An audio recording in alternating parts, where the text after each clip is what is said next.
semester. Selanjutnya tentang kriteria EPS yang baik.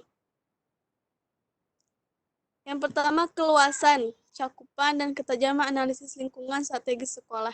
Yang kedua, keluasan, cakupan, dan ketajaman analisis situasi pendidikan sekolah saat ini. Kalangan. Yang ketiga, kualitas dan kuantitas sekolah. Yang keempat, analisis kesenian. Yang kelima, kelengkapan elemen. Ya mungkin dilanjut ya. Karena dilanjut sama ini lanjut aja sama saya. Jadi kriteria RPS yang baik itu yang pertama itu adalah keluasan, cakupan, dan ketajaman analisis lingkungan strategi sekolah. Yang kedua, keluasan, cakupan, dan ketajaman analisis situasi pendidikan sekolah pada saat ini. Jadi dilihatnya itu pada tahun ajaran ini.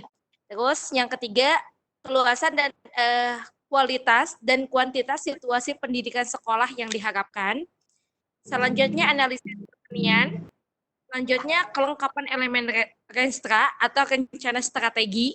Karena tadi telah dijelaskan bahwasannya rencana dalam RPS itu ada dua, yaitu rencana strategi dan rencana operasional. Ya. Selanjutnya itu cakupan jenis perencanaan, yaitu adanya pemerataan, kualitas, efisiensi, relevansi, dan kapasitas. Selanjutnya kemanfaatan serta kesesuaian renstra atau rencana strategi dan rencana operasional dengan permasalahan pendidikan. Selanjutnya kelayakan strategi elementasi, rencana strategi, dan rencana operasional. Dan selanjutnya kelayakan rencana monitoring dan evaluasi, ya, kecukupan, kemutakhiran, dan kerelevansian data. Selanjutnya, kelayakan anggaran antara rencana pendidikan dan pendapatan dan rencana belanja. Tingkat partisipasi dan keinklusifan unsur-unsur yang terkait dengan perencanaan.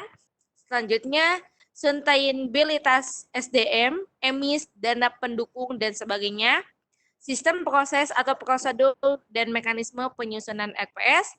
Dan yang terakhir yaitu kelengkapan elemen rencana operasional. Ya.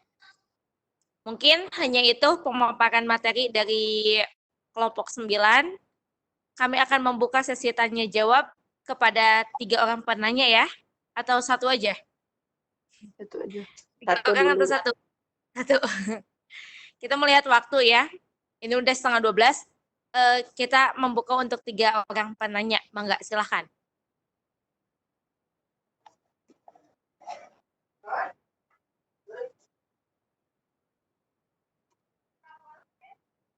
Halo.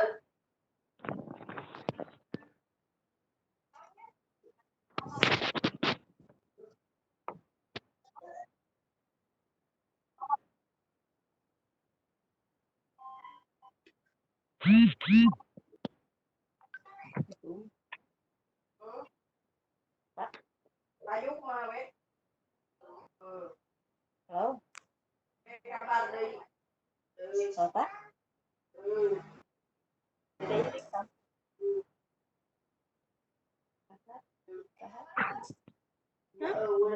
Apakah peserta ada yang ingin ditanyakan?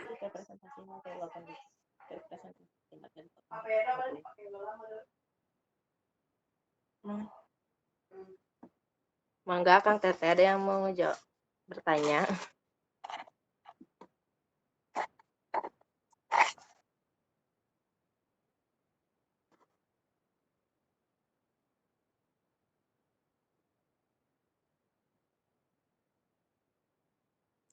Kalau nggak ada berarti kita tutup berarti ya.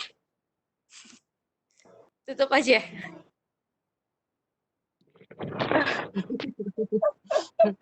Boleh ada gak satu?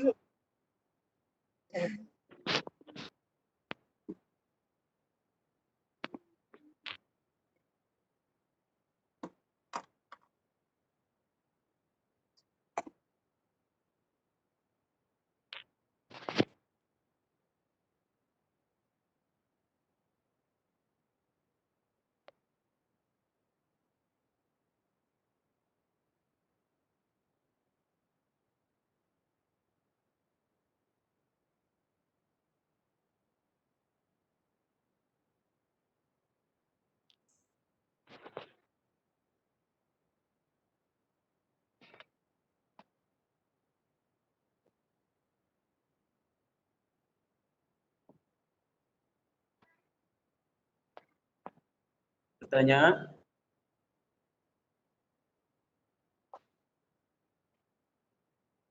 Ya, mangga silahkan.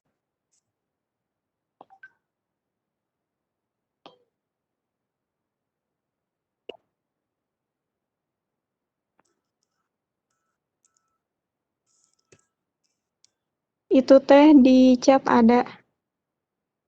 Coba.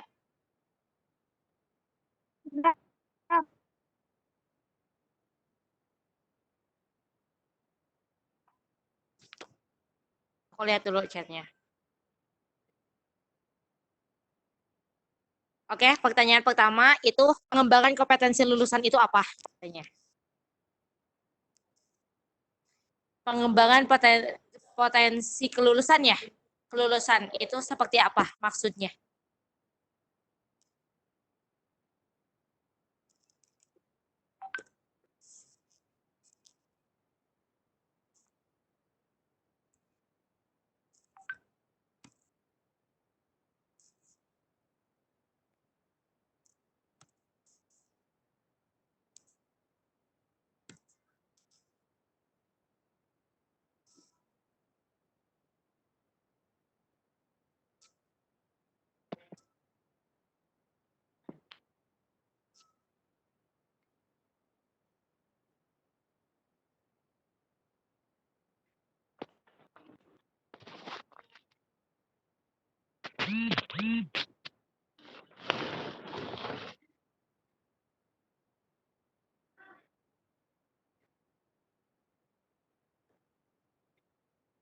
Ada yang ingin bertanya lagi?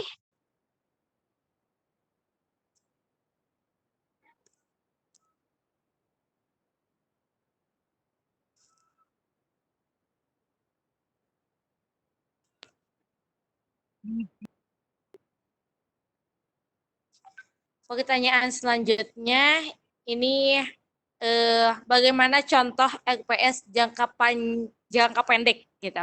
Jadi contoh RPS jangka pendek atau yang tadi kayak rencana operasional yang digunakan hanya jangka 1 tahun.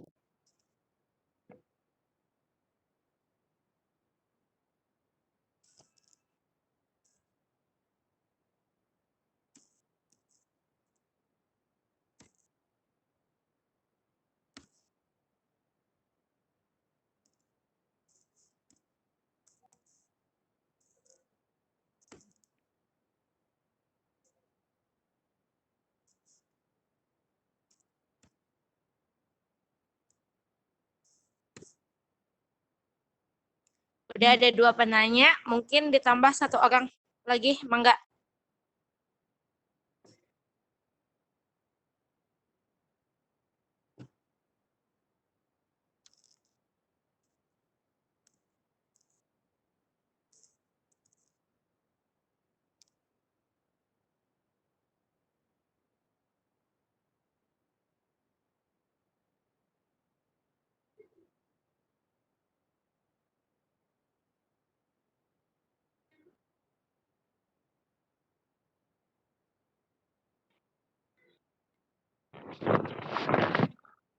Izin menjawab dulu yang pertanyaan dari Kang Supian ya. Ya, mangga. Apa tadi teh? Pengembangan kompetensi lulusan itu apa maksudnya gitu ya? Gini ya Kang Supian, dalam pertanyaan tersebut kompetensinya untuk kelulusan itu terbagi pada 3, yaitu ada kompetensi utama, selanjutnya ada kompetensi pendukung, dan ada kompetensi lainnya atau kompetensi pilihan lulusan. Nah, saya jelaskan pertama dulu yang kompetensi utama. Yang pertama itu bisa menguasai karakteristik peserta didik dari aspek fisik, moral, sosial, kultural, emosional, dan intelektual. Yang kedua, menguasai teori belajar dan prinsip-prinsip pembelajaran yang mendidik. Yang ketiga, pengembangan kurikulum yang terkait dengan bidang ilmu kurikulum dan teknologi pembelajaran, dan memanfaatkan teknologi informasi dan komunikasi untuk kepentingan pembelajaran pada setiap jenis dan jenjang pendidikan. Nah, itu adalah kompetensi utama pedagogik, yaitu kemampuan mengelola pembelajaran peserta didik yang meliputi pemahaman terhadap peserta didik. Nah, yang kedua, yaitu adalah kompetensi kepribadian, yaitu kemampuan kepribadian yang mantap, stabil, dewasa, arif, dan berwibawa, menjadi teladan bagi peserta didik dan berakhlak mulia. Kompetensi ini dijabarkan ke dalam 5 subkompetensi, yaitu beriman dan bertakwa, menghargai dan menjunjung tinggi nilai-nilai kemanusiaan, menunjukkan integritas dan stabilitas, menampilkan kinerja berkualitas tinggi dan penerapan TIK, memiliki kesadaran dan komitmen. Nah, selanjutnya ada sosial, yaitu kemampuan pendidikan sebagai bagian dari masyarakat untuk berkomunikasi dan bergaul secara efektif. Selanjutnya ada profesional, yaitu kemampuan penguasaan materi pembelajaran secara luas dan mendalam.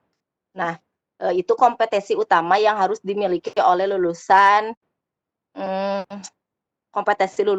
pengembangan kompetensi lulusan. Yang selanjutnya ada kompetensi pendukung. Nah, kompetensi pendukung ini menguasai kompetensi utama tersebut. Lulusan prodi ini. Nah, yang harus memiliki beberapa kompetensi pendukung sesuai dengan prodinya masing-masing.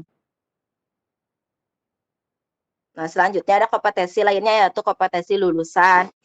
Nah, beberapa kompetensi ini yang bersifat pilihan bagi mahasiswa, yaitu ada kompetensi wirausaha, ya, ada pengembangan program, dan bimbingan kerohaniannya. Itu kompetensi tersebut bisa disesuaikan dengan prodi yang diambil oleh kita masing-masing, ya, Kang. Mungkin itu yang bisa saya jawab. Yang lainnya mungkin ada yang bisa menambahkan, silahkan. Itu mungkin ya dari rincian atau pengertian pemaparan tentang pengembangan kompetensi kelulusan.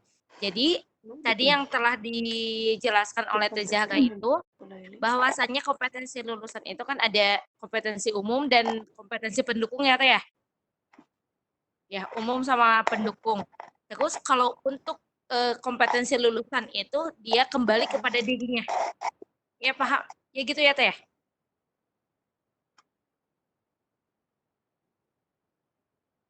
Ya. Kang Supian bisa diterima jawabannya? Bisa.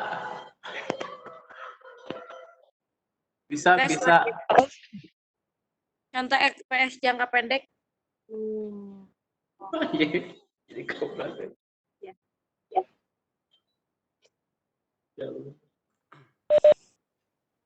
Angkutkan.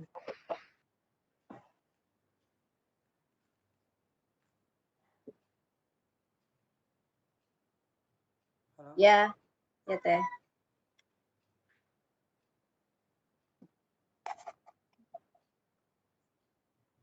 Teh Zahra mau jawab yang contoh RPS jangka pendek, mangga? Mau coba jawab?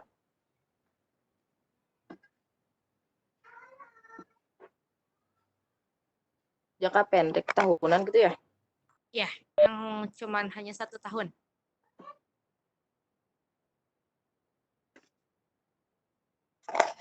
Siapa yang bertanya?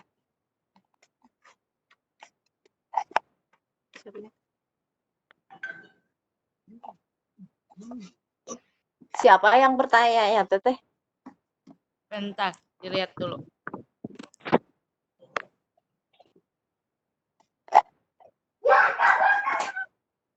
Ini Teh maksudnya yang RKT ya? Ya.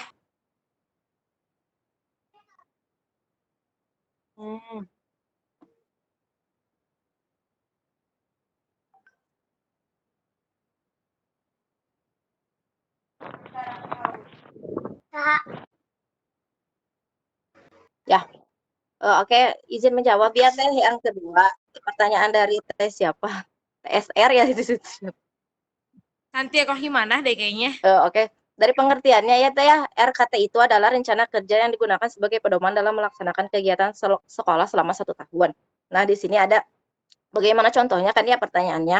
Nah, contohnya itu bisa dilihat di di Google juga banyak ya, tapi tahapannya itu dalam menyusun rencana kerja tahunan RKT setidaknya memuat sebagai berikut. Yang pertama ada tujuan, yang kedua kebijakan. Oh iya.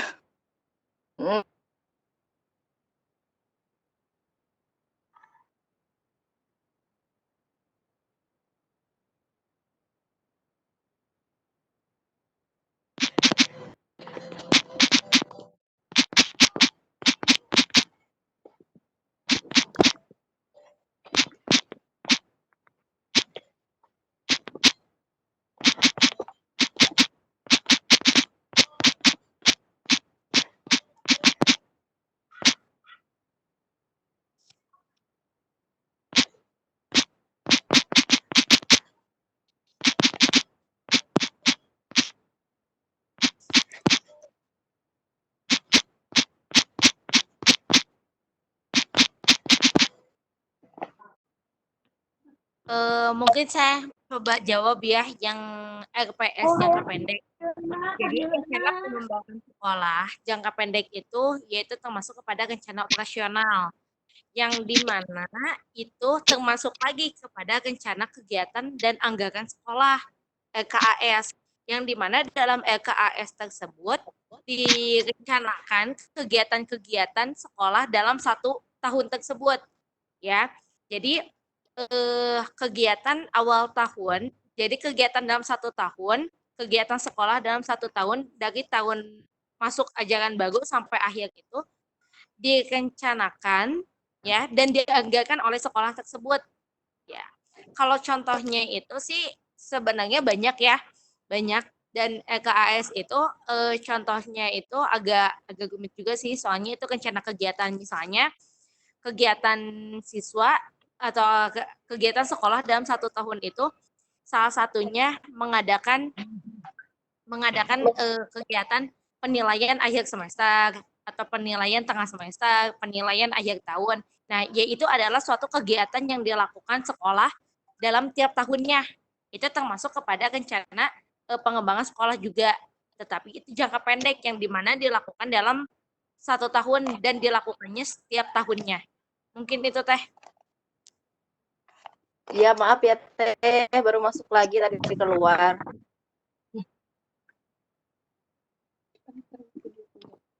Mungkin udah dijawab ya sama Teh Laili.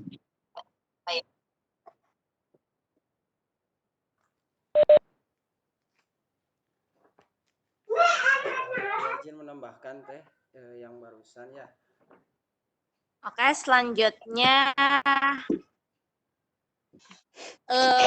ada pertanyaan dari yang Kang Supiani ya, lagi ya. Kesulitan dan bagaimana mengidentifikasi kesulitan pembuatan RPS. Jadi pembuatan RPS itu pasti kan ada kesulitannya. Jadi kesulitannya itu apa gitu?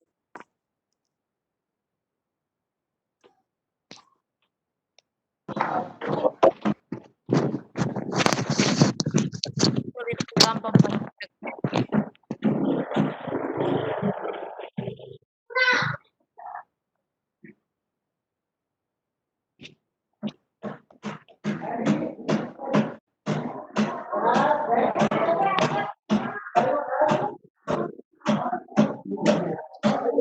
Nadira mungkin enggak bisa menjawab.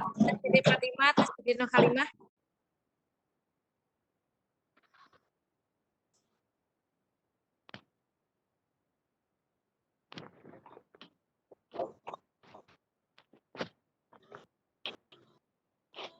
Baru. Waktu kita 4 menit lagi ya, Akang Teteh.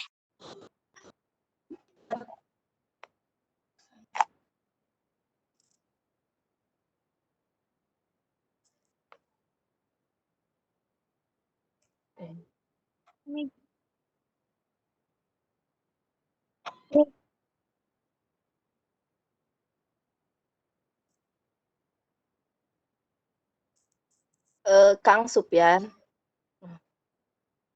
Itu ya apa Teh pertanyaannya Teh kesulitan ya? Salah Ya, satu mungkin yang Jahra tangkep dari contohnya seperti dana bos ya. Kalau misalnya kita membuat laporannya atau RPS-nya itu mungkin kesulitannya itu dalam menyesuaikannya ya Kang ya, pengeluaran sama kebutuhannya itu. Jadi harus sama gitu ya, harus sesuai. Mungkin kesulitannya salah satunya dalam hal itu yaitu penyesuaiannya. Apa yang dikeluarkan dan apa yang jadi rencananya itu harus si rencana sama pengeluarannya itu harus sama gitu. Harus ya. Mungkin itu yang Jahra tahu. Yang lainnya boleh mau menambahkan. Sedikit menambahkan ya. RPS itu kan rencana pengembangan sekolah yang dimana dalam penyusunan rencana pengembangan sekolah itu pasti ada kesulitannya. Ya, tadi emang salah satunya itu adalah BOS ya yang dimuat untuk rencana kegiatan dan anggaran sekolah itu yang dilaporkan untuk dana BOS itu sendiri. Terus dalam rencana pengembangan sekolah itu kan pasti banyak kayak kita menyusun visi misi, ya kan? Kayak kita penyesuaian antara peserta didik dan guru itu kan rencana, ya kan? Terus mengalokasikan peserta didik, mengalokasikan para pengajar yaitu guru itu adalah dari rencana pengembangan sekolah itu. Kesulitan itu pasti ada, Kang. Jadi kesulitan yang kami dan kita hadapi itu awalnya itu ketidakpahaman.